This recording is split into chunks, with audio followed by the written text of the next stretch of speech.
Assalamualaikum warahmatullahi wabarakatuh. Wassalatu wassalamu ala anbiya wal mursalin wa ala alihi wa sahbihi ajmain, amma ba'du. Alhamdulillahirabbil alamin. Malam ini saya diizinkan oleh Allah untuk mengijazahkan tentang ilmu sergah macan atau penggering harimau. Nah, saudaraku semuslimin dan semuslimat, sebelumnya saya buka dulu tentang sejarah atau sedikit cerita sergah macan atau penggering harimau ini asal muasal. Penggering harimau ini didapat dari seorang datu. Ya. Datu ini memiliki sebuah ilmu kanuragan yang sanggup merubah dirinya jika berperang menjadi harimau. Tentu secara totalitas. Sebelum datu itu memiliki ilmu itu, dia melakukan sebuah tapa atau puasa di sebuah hutan belantara. Nah, itu tempat sampai sekarang tempat itu dijadikan sebagai wingitnya para harimau. Di mana tempat itu? Di Kerinci. Jadi si datu itu saat dia bertapa atau berpuasa, didatangilah bangsa gaib. Kita menyebutnya namanya bangsa Cindakwa. Cindakwa ini emang asing bagi yang mendengar, tapi siapa itu bangsa Cindakwa? Kalau tenarnya disebut bangsa Bunian, suku Bunian atau suku Cindakwa adalah salah satu dari turunan para Mambang. Zaman dahulu sebelum Islam masuk, agama kepercayaan atau animisme, mereka masih meyakini kepada Mambang. Mambang ini adalah salah satu dari leluhur-leluhur bangsa Bunian. Mambang itu dari Mambang hitam, Mambang putih, Mambang hijau, dan itu semua punya tempat masing-masing. Mambang hijau contohnya punya tempat di hutan. Mambang hitam itu di sungai. Mambang putih itu di gunung-gunung tinggi. Apa tugas keturunan dari para Mambang ini? Tugasnya, para bangsa Bunian atau Cindakwa itu memberikan salah satunya ini benda-benda gaib kepada hewan-hewan yang tua, yang menurut penghematan si bangsa Bunian itu. Salah satunya benda keramat yang terkenal sampai sekarang ini bahkan dicari. Pemberian dari bangsa Bunian atau bangsa Cindakwa adalah rantai bumi. Kita sebut rantai babi. Itu kadang kan pikir nih, dari mana sih hewan babi itu bisa punya rantainya? Nah, ya dari itu. Nah, sekarang terpecahkan kan bagi yang belum tahu. Nah, lalu memberikan rantai elang ada di atas rantai bumi, dan beberapa mustika-mustika bagi hewan yang dianggap tua. Hewan itu misalnya apa? Lingsang. Lingsang itu apa? Musang. Mustika lingsang. Nah, Mustika Lipan. Tuh, siapa yang ngasih mereka semua? Itu bukan datang sendiri. Atau dimasukkan manusia ke mulutnya lipan itu. Nggak bisa digigit lah. Nah, Mustika Kobra. Apalagi kobra. Nah, masuk disemput. Ya, itu bangsa bunian. Tugas mereka selain memberikan benda-benda gaib ya kepada hewan-hewan yang sudah dianggap tua, itu adalah menjaga kelestarian alam, keseimbangan alam. Ditanamlah benda pusaka itu di beberapa gunung. Nah, apa fungsinya? Yaitu menjaga kekuatan bumi di gunung itu agar tidak terjadinya longsor, salah satunya. Terus memberikan mustika kepada alam, contohnya air, agar air itu tetap mengalir dari mata airnya. Itu ada peran sebagian 50% dari mustika itu. Makanya walaupun juga musim kemarau juga, dia tetap bagus airnya ngalir.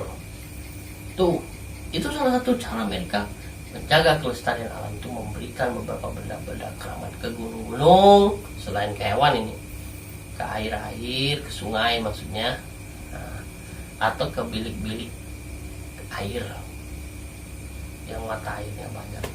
Tuh. Peran mereka secara tidak sadar sebenarnya sudah dianggap manusia itu tidak ada faedahnya ketika manusia tidak tahu. Begitu kita renung ke sini, itulah betapa kayanya Allah ini menciptakan segala bentuk keragaman yang ada di bumi ini raya ini. Itu. Jadi kita wajib bersyukur. Nah, ya dengan segala bentuk apa yang Allah berikan kepada kita ini, semua wajib bersyukur. Dari ketidakketahuan kita pun kita wajib bersyukur. Ya, jadi nggak harus kaya dulu, mau naik haji dulu, dan naik haji dulu bersyukur. Aneh tuh. Ya, nah, terus si Datuk ini kita kembali ke tadi, mendapatkan sebuah baiat rapalan yang dari bangsa bunian tersebut untuk merubah atau meminjam kekuatan harimau tersebut. Makanya bacaannya pun bukan dari bacaan rapalan bangsa daerah. Misalnya karena ilmu ini dari Kerinci, misalnya ini contoh. Lalu bahasa Kerinci ya bukan. Enggak. Memang murni dari bahasa bangsa bunian, bahasa bangsa gaib. Tuh, jadi jangan salah. Itu bukan bahasa daerah tuh. Lagi bahasa Inggris. Jauh. Nah, bangsa gaib ini memberikan rapalan kepada Datuk, dan Datuk itu menerimanya, ditirakatkan, dibelampahkan, dan ilmu itu jadi batang tubuh si Datuk itu. Jadilah namanya penggering harimau sergah macan, nama sebutan lainnya.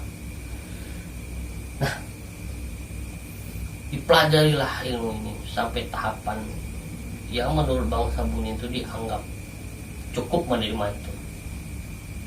Kalau di sini saya mendapatkannya cuma tahap 1 dan tahap 2. Tidak tahu kalau dari dulu bangsa buniannya sampai menurunkan ke tahap berapa. Karena kan ini kan dari zaman ke zaman tuh kan ilmu itu ada yang diturunkan, ada yang tidak. Nah, ini salah satu faktornya. Makanya saya tidak terlalu paham ini diturunkan dulu sampai level berapa, tingkat berapa. Tapi kalau yang saya pelajari dari guru saya dulu itu cuma sampai 2 tahap. Atau kalau guru soalnya tahap pertama salah satunya adalah kewibawaan dan kesaktian. jauh dari sihir dan santet itu salah satu tahap pertama musyawaratan. Ya, itu. Tahap kedua itu akan saya jelaskan di part 2 nanti. Itu sampai bisa menghilang hanya dengan selembar daun ilalang tersebut langkah harimau berubah wujud. Nah, jadi si datuk ini, kita balik lagi, selesai dianggap lulus mempelajari, lalu dia turunkan kepada anaknya. Itu yang pertama, garis keturunan. Nah, setelah garis keturunannya selesai sampai generasi ketiga, sumpahnya itu baru diturunkan kepada orang lain. Jadi mereka punya tradisi sendiri. Itu. Nah, tradisi yang saya dapat dari guru saya cuma satu, dikasih. Jika kamu benar di hadapan musuh, kejarlah musuhmu sampai ke 7 gunung sekalipun. Nah, ini saya ingat betul dari guru saya. Itu sebenarnya sifat tradisi harimau seperti itu. Tapi jika kamu salah, siaplah kamu untuk menerima hukuman sekalipun makan tanah 40 hari. Itu saya ingat betul itu. Nah ini sebenarnya tradisi dari bangsa harimau sebenarnya. Itu ya, saya ingat. Sampai sekarang masih saya ingat tuh, dari guru saya. Salah satu persyaratan untuk sergah macan atau penggering harimau yang tahap pertama, salah syaratnya adalah daun limau 3 lembar. Ya. Kemudian daun ilalang. Nah, kami nyebutnya namanya daun serunting 5 lembar. Banyak daun ilalang, keterlaluan ente kalau biasanya ini. Kemudian garam kasar, jangan garam halus, itu buat masak. Sama-sama buat masak, tapi kebanyakan garam kasar 1 sendok aja. Kemudian air 1 gelas atau setengah gelas boleh, setengah. 1 gelas boleh, setengah gelas boleh. Setelah semua didapat, aduk, masukkanlah garam tersebut ke dalam air. Aduk. Setelah selesai, masukkan daun-daun tersebut. Berikut daun-daun ilalangnya. Remes-remes lah. Lalu ente berangkatlah ke kebun atau ke hutan yang nggak terlalu lebat lah, yang dianggap tidak terlalu dekat dengan keramaian. Kalau di rumah Anda kebunnya agak rimbun, ya apa-apa ke kebun boleh. Nah, setelah itu, setelah mau siap, merangkaklah Anda seperti ada. Ini tumit ini lutut menyentuh tanah langsung ya, tidak boleh pakai alas. Menyentuh tanah langsung, tidak boleh pakai alas. Tapak tangan pun langsung seperti ini, nah, tidak boleh pakai alas. Dan air yang di dalam dan bahan-bahan tadi itu yang di dalam air segelas itu ditaruhkan di bawah pusar. Saat kita merangkak di bawah pusar, dan itu pun tidak boleh pakai alas. Artinya langsung gelas itu menyentuh tanah. Ya, setelah semua selesai, nah, barulah Anda itu ritual. Tetapi ingat, bagi yang muslim boleh wudhu. Bagi yang tidak muslim cukup cuci muka, cuci tangan, dan cuci kaki. Ya, nah, jadi ini boleh dipelajari bagi yang muslim maupun yang non muslim. Boleh. Karena ini tadi, ini bahasa bangsa bunian sekali. Bagi yang muslim wudhu. Nah, supaya apa wudhu? Supaya kemasukan setan coy. Ya, ini ya kita sebagai muslim namanya mau berikhtiar belum? Ya wudhu lah. Itu sarung juga atau celana jangan celana kemarin sore yang bekas kencing, yang bersih. gitu. Ya seperti kita mau irit, mau zikir lah. Nah, setelah itu Anda merapalkan doanya. Apa doanya? Begini doanya. Saimui mau si mau limau, imau kusantau, sama uma imbau imau. Sekali lagi. Saimui mau si mau limau, imau kusantau, sama uma imbau imau. Nah, itu dibaca 444 kali. Nah, setelah selesai 444 kali, ditiupkan menggunakan hidung, bukan mulut. Nah, ini awas, ini yang sering kelupaan. Hanya ngulang tuh kalau kelupaan. Ulang, nggak ada toleransi begini mah. Jadi harus ulang. Jadi tiupkan pakai hidung, dekatkan hidung itu ke gelas, tiupkan dengan hidung 4 kali. Jadi tarik nafas yang panjang bisa 4 kali. Kalau pendek lanjutan gelasnya tumpah. Jadi harus panjang, tarik nafas, tiupkan. Setelah selesai, air tersebut usapkan ke wajah 4 kali, ya, ke jidat atau kening ini sampai ke ubun-ubun 4 kali. Nah, kemudian ke leher 4 kali, tangan dan kaki dan ke dada, semua sampai 4. Sisanya dikit setetes atau ya nggak nyampe seperempat diminum. Makanya garam jangan banyak-banyak, 1 sendok aja dan nggak terlalu asin. Ya. Setelah semua itu selesai, nah besoknya dilaksanakan lagi. Laksanakan sampai 4 hari. Ya, laksanakan sampai 4 hari. Faedahnya banyak. Kewibawaan, keselamatan. Kemudian lagi jauh dari sihir dan kemudian punya insting yang tajam. Firasatnya tinggi, tajam banget, dan punya pandangan mata gitu tuh tajam. Biasanya kalau sudah cukup sempurna di batang tubuh, mata kita itu berkedipnya lama, 5 menit sekali baru berkedip. Dia meningkat sesuai dengan ketinggian ilmu. Ciri-ciri ilmu harimau itu salah satunya penggedip. Kalau melihat itu jarang berkedip, kecuali memang dia suka kedip-kedipan di beda. Ya, pandangannya tajam sekali dan agak ngeri kalau lama-lama dilihat-lihat. Ya, itu salah satu manfaatnya. Banyak yang lain untuk jelasnya bisa dibaca di deskripsi saya bawah atau ditanyakan lewat WA. Nah ini diperhatikan. Ada tuh yang orang di kota tuh, saya tinggal di apartemen, nggak bisa ketemu hutan, yang ada kebun kopi. Aneh lagi. Ada yang saya di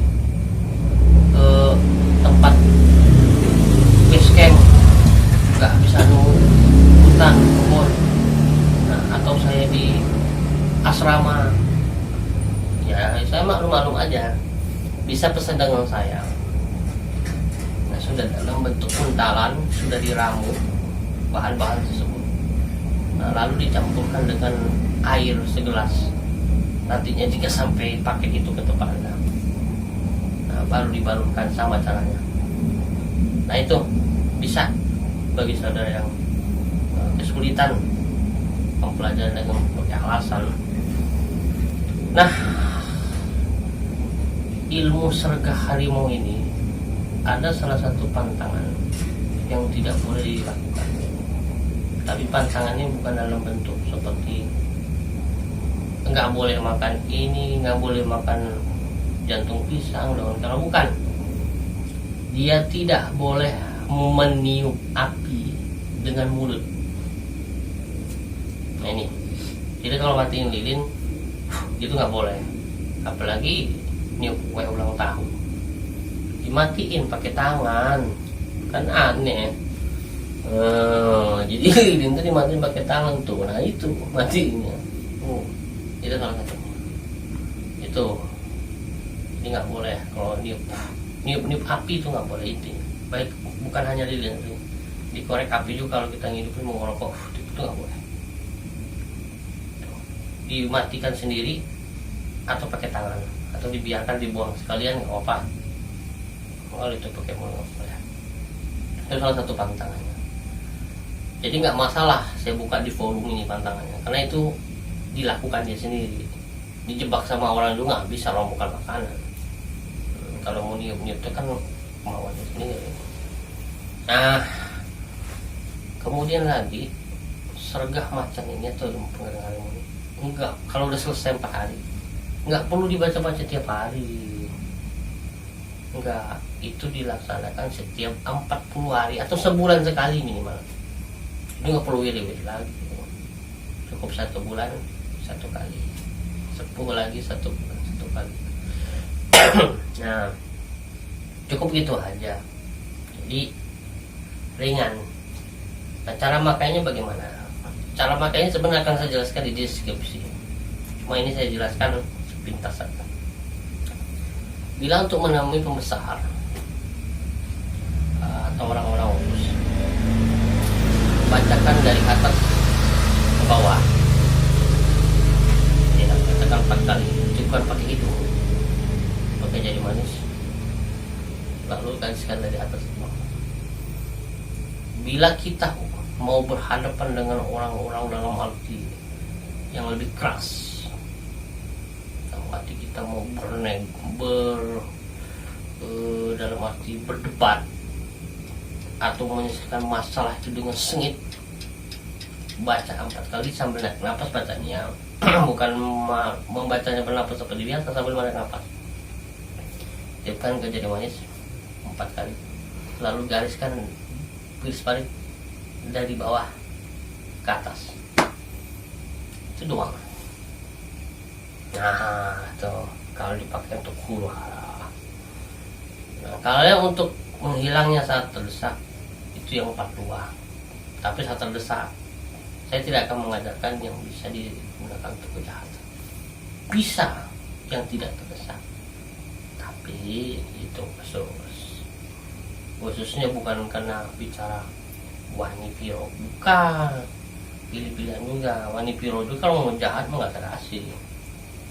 Iya, orang dia aja bisa bayar saya karena dia mau jahat, mending saya aja nih jahat.